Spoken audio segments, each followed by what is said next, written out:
بسم اللہ الرحمن الرحیم۔ السلام علیکم، میں ہوں انم۔ خواتین و حضرات، قرض سے مکمل نجات کے لیے بہت ہی پیارا عمل شیئر کرنا چاہتی ہوں۔ ایک تابعی بزرگ ہیں، صحابی کے شاگرد، فرماتے ہیں میں مسجد کے سامنے گیا، فلسطین گیا، مسجد اقصی میں ایک شخص کو میں نے دیکھا، بڑا نورانی چہرہ اس کا، اور بڑا اس کے وجود میں عجیب سی کشش، خوشبو دور دور تک پھیلی ہے۔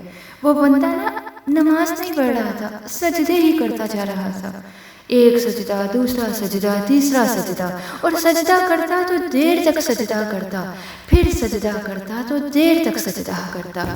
کہتے جب وہ فارغ ہوا تو میں نے گزارش کی، کہتے ہیں جب وہ فارغ ہوئے تو میں نے گزارش کی، میں نے کہا بزرگو ایک بات پوچھنے کو دل کرتا ہے۔ انہوں نے کہا پوچھو۔ کہنے لگے آپ اتنے سجدہ کیوں کرتے ہیں؟ کہتے میں نے پوچھا تو بزرگوں نے رونا شروع کر دیا، اتنا روئے کہ ہچکی بند گئی۔ پھر میں نے کہا حضور میں نے کیا کوئی غلط بات پوچھ لی؟ آپ تو پریشان ہو گئے۔ کہنے لگا پھر رونے لگے۔ میں نے پھر کہا حضور میں نہیں پوچھتا۔ تو کہتے ہیں وہ پھر رونے لگے کہ 3 دفعہ روئے اور کہنے لگے سنو، میں رسول اللہ صلی اللہ علیہ وسلم کا صحابی ہوں، میں نبی پاک کا، میں نے اپنے حبیب حضرت محمد مصطفیٰ صلی اللہ علیہ وسلم سے سنا ہے کہ جب کوئی بندہ رب کو ایک سجدہ کرتا ہے تو اللہ اس کے گناہ معاف کر دیتا ہے۔ ایک سجدہ کرتا ہے تو اللہ کیا کرتا ہے؟ گناہ معاف کر دیتا ہے اور نیکی بھی عطا کرتا ہے اور اپنی بارگاہ میں اس کا درجہ بھی بلند فرماتا ہے۔ ایک سجدہ اور 3 فائدے، گناہ بھی معاف ہوئے، نیکی بھی ملی اور درجہ بھی بلند ہو گیا۔ کہتا یہ کہہ کر بزرگ پھر رونے لگے۔ جب وہ خاموش ہوئے میں نے کہا حضور اگر ناراض نہ ہوں تو مجھ پر تو کیفیت ہی عجیب طاری ہو گئی ہے، آپ کے اس رنگ نے میرا بھی رنگ بدل دیا ہے، پوچھ سکتا ہوں آپ کون ہیں؟ پوچھ سکتا ہوں آپ کون ہیں؟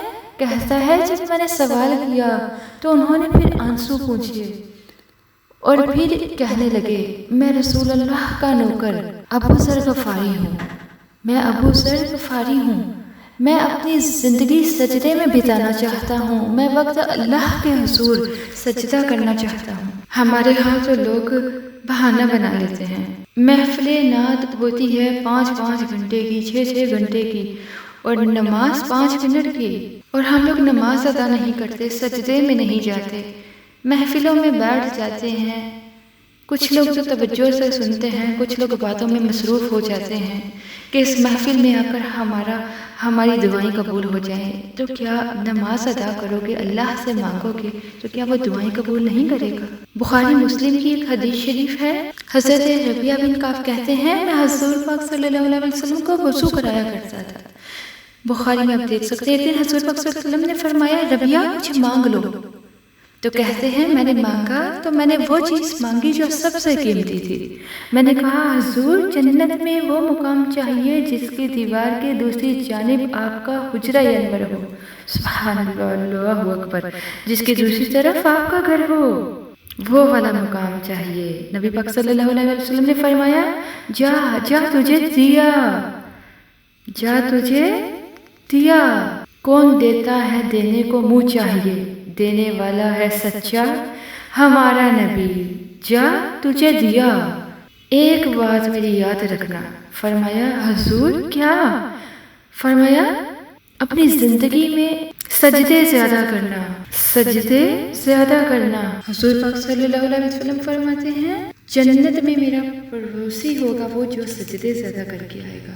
تو اگر ہم سجدہ ہی نہ کریں، نماز جلدی جلدی میں پڑھیں، نماز توجہ سے نہ پڑھیں، باقی کام آرام سکون سے پڑھ لیتے ہیں، باتوں میں مصروف ہو جاتے ہیں، گھنٹے گھنٹے لگاتے ہیں لیکن سجدہ نہیں کرتے اور اللہ کے حضور سجدہ ریز نہیں ہوتے تو ہمیں کیا ملے گا؟ اسی طرح آج آپ کو بتانے والی ہوں آپ کے قرض سے آپ کو نجات مل سکتی ہے۔ حضرت عبداللہ بن جعفر فرماتے ہیں، حضرت عبداللہ بن جعفر، حضرت جعفر تیار کے بیٹے تھے، نبی پاک صلی اللہ علیہ وسلم کی پھوپھی کے بیٹے تھے۔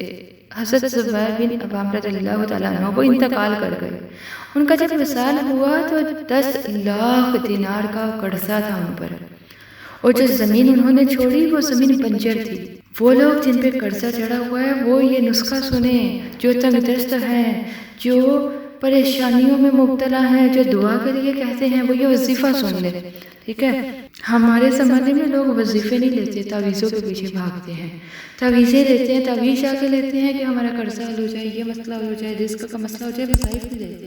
حالانکہ وظائف سے جو آپ کو برکات ملنی ہے وہ تعویذ بری چیز نہیں، لیکن زیادہ برکت والا کام کیا ہے؟ اللہ اللہ کرنا، اللہ کو یاد کرنا، سجدہ کرنا۔ حضرت عبداللہ بن جعفر کہتے ہیں میں نے قرضہ لینا تھا زبیر بن عوام سے اور وہ وصال کر گئے۔ میں ان کے بیٹے کے پاس گیا، عبداللہ بن زبیر کے پاس، میں نے کہا پیسے لینے تھے، کہتے بالکل لینے ہیں، میرے ابا جی مجھے وصیت کر کے گئے، لکھ کے گئے کہ یہ پیسے دینے ہیں، اور وہ یہ لکھ کر گئے ہیں کہ میں زندگی بھر کوشش کرتا رہا، ادا نہیں ہو سکتے، بیٹا تیری ذمہ داری ہے میرے قرضے ادا کرنا۔ عبداللہ بن زبیر رضی اللہ تعالیٰ عنہ کہنے لگے میں انشاءاللہ آپ کی رقم دے دوں گا۔ تو عبداللہ بن جعفر کہنے لگے بھائی ہم دونوں آپس میں ہیں، کوئی شے نہیں چھوڑ کے گئے آپ کے ابا، کوئی چیز نہیں۔ توجہ کر رہے ہیں نا آپ نے، یہ صحابہ کا انداز دیکھیے آپ، کوئی چیز نہیں چھوڑ کے گئے۔ تو حضرت عوام بن زبیر کہنے لگے ایک زمین کا ٹکڑا جو بنجر ہے، اس میں بھی کوئی کھیتی نہیں اگتی، کوئی سبزہ نہیں اگتا، پانی کوئی نہیں، اور وہ اتنی خشک ریتلی زمین ہے کہ بڑا مشکل کام ہے وہاں سے راغ کرنا، بہت بنجر ہے۔ حضرت سیدنا عبداللہ بن جعفر کہنے لگے تو اس طرح کر، وہ مجھے ساری نہ دے، اس میں سے تھوڑی سی مجھے دے دے، میں 10 لاکھ دینار کے عوض وہی رکھ لیتا ہوں، تیرے باپ کا قرضہ ادا ہو گیا، دے تو صحیح۔ انہوں نے کہا آپ کیا کریں گے، وہ تو کسی کام کی نہیں، وہ تو چند کوڑیوں کی بھی نہیں۔ فرمایا مجھے دے دو، میں جانوں اور میرا کام جانے۔ یہ تھے بندگی والے لوگ، یہ تھے جن کا رب سے رشتہ ہے، جنہوں نے حضور صلی اللہ علیہ وسلم کے پاس بیٹھ کر بندگی سیکھی۔ ایک زمین کا ٹکڑا لے لیا، بنجر، بے آباد، ریتلی، جب کہتے ہیں میرے حصے میں آئی، پہلے دن اپنے غلام سے کہنے لگے جو جگہ تمہیں سب سے زیادہ سخت لگتی ہے نا وہاں میرا مسلح بچھا دو، جو تجھے سب سے زیادہ بنجر بے آباد لگتی ہے وہاں میرا مسلح بچھا۔ غلام نے مسلح بچھایا تو عبداللہ بن جعفر نے اللہ اکبر کہہ کر نیت باندھی۔ یہ حضرت جعفر طیار کے بیٹے حضرت علی کے بھتیجے، انہوں نے نیت باندھی، نماز ادا کی، سر سجدے میں رکھا، رونے لگے، کہنے لگے اللہ میں بھی تیرا بندہ، جس سے لینی تھے وہ بھی تیرا بندہ، ہمارے درمیان مہربانی فرما، کرم نوازی فرما، رحمت کا فیصلہ فرما۔ اتنا روئے کہ مسلح بھیگ گیا۔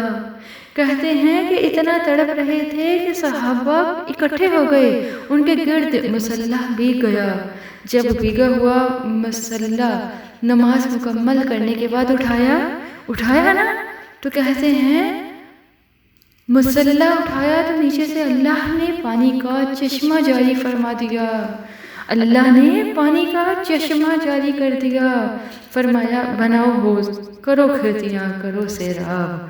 فرماتے جہاں ایک درخت نہیں اگتا تھا اللہ نے پورا باغ اگا دیا، جہاں ایک پھل نہیں ہوتا تھا وہاں عالی شان پھل لگ گئے، قرضے بھی ادا ہوئے۔